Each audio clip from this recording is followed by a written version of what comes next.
আজি মই গৌৰৱেৰে সৈতে ক'ব খোজো যে আমি 1 লাখ চাকৰি দিম বুলি কৈছিলো এতিয়ালৈকে আমি 1,35,000 ল'ৰা ছোৱালীক আমি চাকৰি দিলো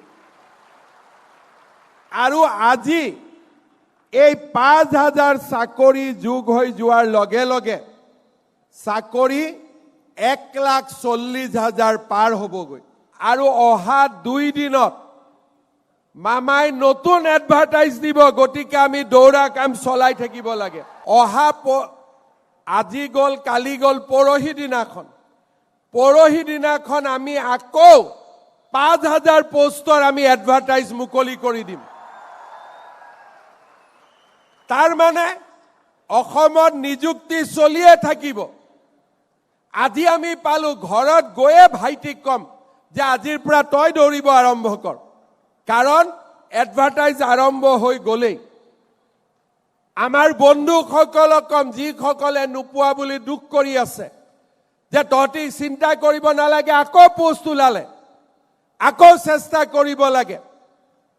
আৰু অহাবাৰ ইলেকশ্যনৰ পিছতো 1 লাখ গৈ 2 লাখ পাই যাবগৈ আৰু কিমান আগুৱাই যাবতো চিন্তাই নাই আমাৰ সুবিধা ওলাইয়ে থাকিব আৰু তাৰ কাৰণে আমি সকলোৱে পৰিশ্ৰম কৰি থাকিব লাগিব আৰু সকলোৱে নিজৰ দায়িত্ব সুন্দৰভাৱে পালন কৰি থাকিব লাগিব আজি মই গৌৰৱেৰে সৈতে ক'ব খোজো যে আমি 1 লাখ চাকৰি দিম বুলি কৈছিলো এতিয়ালৈকে আমি 1,35,000 ল'ৰা ছোৱালীক আমি চাকৰি দিলো আৰু আজি এই 5,000 চাকৰি যোগ হৈ যোৱাৰ লগে লগে চাকৰি 1,40,000 পাৰ হ'বগৈ আৰু অহা 2 দিনত মামাই নতুন এডভাৰটাইজ দিব গতিকে আমি দৌৰা কাম চলাই থাকিব লাগে অহা আজি গল কালি গল পৰহি দিনাখন আমি আকৌ 5,000 পোষ্টৰ আমি এডভাৰটাইজ মুকলি কৰি দিম তাৰ মানে অসমত নিযুক্তি চলিয়ে থাকিব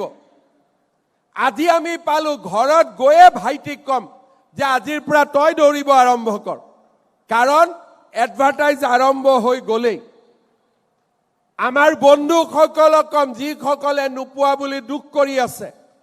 যে তহঁতি চিন্তা কৰিব নালাগে আকৌ পোষ্ট ওলালে আকৌ চেষ্টা কৰিব লাগে আৰু অহাবাৰ ইলেকশ্যনৰ পিছতো 1 লাখ গৈ 2 লাখ পাই যাবগৈ আৰু কিমান আগুৱাই যাবতো চিন্তাই নাই আমাৰ সুবিধা ওলাইয়ে থাকিব আৰু তাৰ কাৰণে